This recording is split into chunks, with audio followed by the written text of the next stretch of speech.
Oi, eu sou o Mário. Vamos à primeira aula de evidências em saúde mental na atenção primária. Uma maneira interessante de começar essa aula é falando sobre o impacto dos transtornos psiquiátricos. Uma maneira muito comum de falar de impacto é falar sobre a prevalência pontual. Quantas pessoas têm aquele determinado transtorno num determinado momento da história, da vida. Essa tabela que a gente está vendo agora, ela nos dá uma boa ideia de como é que funcionam os transtornos psiquiátricos em diferentes locais do mundo. Por exemplo, na Nigéria a prevalência estimada é de 5%, na China é de 9%, na Colômbia 18%, na Inglaterra 23% e nos Estados Unidos 26%. É provável que, de acordo com subestimativas e superestimativas, o percentual real aqui no nosso meio, no Brasil, seja perto dos 20%, mas a gente não tem dados confiáveis que nos permitam afirmar isso concretamente, mas dá para a gente partir desse pressuposto. Me parece bom agora falar sobre dados na atenção primária, que é o foco da nossa aula aqui. Segundo a Organização Mundial da Saúde, a prevalência estimada de transtornos psiquiátricos em pessoas que procuram atendimento na atenção primária é de cerca de 50%, que é muito mais do que a gente viu anteriormente. Depressão corresponde a 5 a 20% desses casos, enquanto a ansiedade corresponde a 4 a 15%. Crianças e adolescentes apresentam uma prevalência de 20 a 30% de transtornos psiquiátricos, principalmente transtornos de ansiedade, depressão, transtornos de conduta e déficit de atenção e hiperatividade. Entre idosos, a prevalência é estimada entre 20 e 30%, principalmente depressão e demência, um transtorno que fica na fronteira entre a neurologia e a psiquiatria.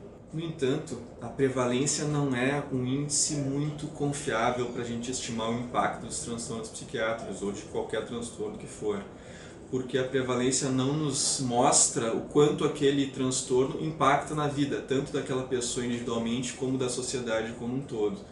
Então a Organização Mundial da Saúde usa um dado chamado ano perdido devido à incapacidade, ou ano vivido com incapacidade, que nos permite estimar como aquela doença afeta uma pessoa e uma população inteira. Os dados relativos ao Brasil, desse índice de anos vividos com incapacidade, mostram que entre as 20 doenças que mais causam anos perdidos ou vividos com incapacidade, 7 dessas doenças, dessas 20 primeiras doenças, são doenças psiquiátricas, principalmente transtornos depressivos e transtornos de ansiedade. Outros transtornos que também aparecem nessa lista são os por uso de drogas, por uso de álcool, transtorno bipolar, a esquizofrenia e a distimia. Esse gráfico que a gente vê agora fornece um dado ainda mais chamativo, que é como esse impacto ele se dá em todas as faixas etárias das pessoas. Entre os 5 e os 50 anos, os transtornos psiquiátricos são os que mais impactam a vida, os que mais causam perdas de ano de vida por incapacidade. A única doença ou as únicas doenças que se aproximam dos transtornos psiquiátricos são as doenças musculoesqueléticas, mas mesmo assim os transtornos psiquiátricos, transtornos mentais e comportamentais prevalecem. Além dos impactos citados, que podem ser mensurados através desses índices, tem impactos que não são quantificáveis, como a exclusão social, familiar e profissional e os estigmas relacionados aos transtornos psiquiátricos. Outro item que reforça a importância da identificação e do tratamento adequado dos transtornos psiquiátricos e que é uma face do impacto dos problemas de saúde mental é a conexão entre as condições psíquicas e físicas. Transtornos psiquiátricos podem ser precursores e também consequência de problemas físicos, compondo uma relação bidirecional, uma via de duas mãos. O protótipo disso que eu estou falando é a depressão e o infarto agudo do miocárdio. Pacientes com depressão apresentam um risco maior de ter um infarto, assim como pacientes que já tiveram um infarto encontram-se sob risco maior de desenvolver depressão. Mas isso também vale para outras doenças, tanto psiquiátricas como clínicas, como o pânico e a asma. Um aspecto adicional a se considerar é o fato de que pessoas com transtornos mentais se expõem a comportamentos que os colocam em risco a outras doenças. Isso vale principalmente, a gente pode tomar como modelo, para a exposição ao tabagismo, para a exposição a doenças infecto-contagiosas como HIV e a tuberculose, E também é um fato muito comum de ver na clínica, que é a má adesão. Pacientes com transtornos mentais aderem menos ao tratamento das suas doenças clínicas, como hipertensão, diabetes ou cardiopatia isquêmica. E tem também uma porção desse cuidado que diz respeito aos profissionais da saúde, ao impacto que os transtornos mentais têm na população e que passa pelos médicos ou pelos outros profissionais. Que é que esses pacientes que têm qualquer doença psiquiátrica são menos bem tratados. Esses indivíduos tendem a ser menos atendidos em função dos seus problemas clínicos, além de receber menos condutas baseadas em evidências. A conexão entre os problemas físicos e psíquicos também passa pelos profissionais da saúde.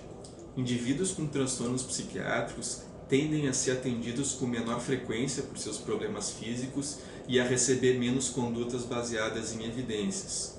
Quais são as consequências desse fato?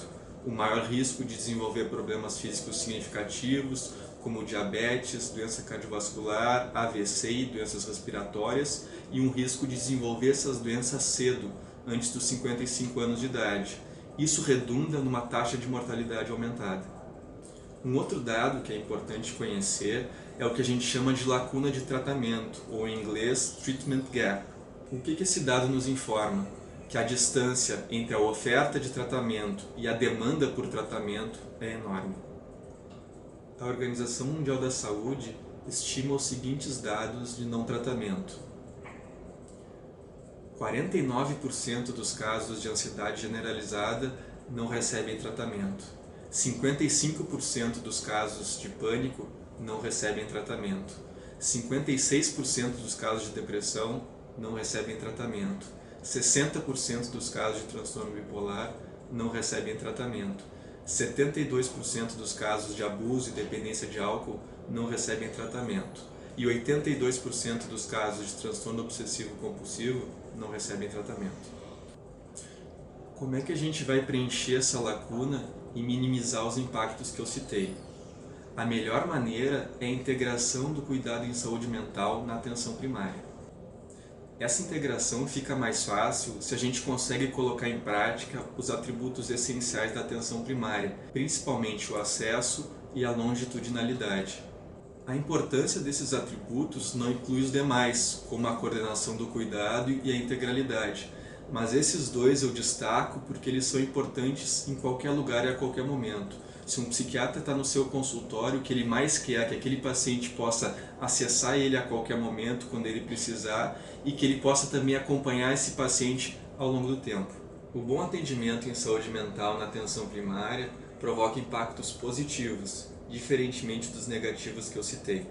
O bom tratamento em saúde mental na atenção primária, ele é acessível e custo-efetivo e gera bons desfechos.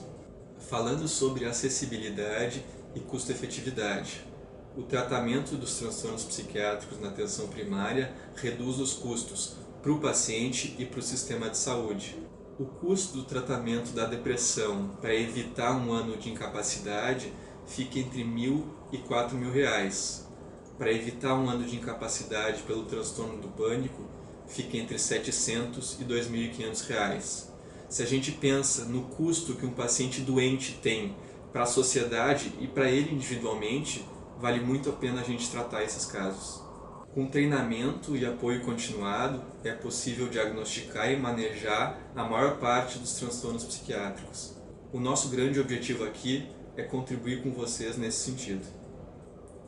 No dia a dia, você pode contar com o nosso apoio através do canal de atendimento, que funciona de segunda a sexta-feira, das 8 às 17h30. Mais informações no site que está aparecendo no vídeo. Até a próxima!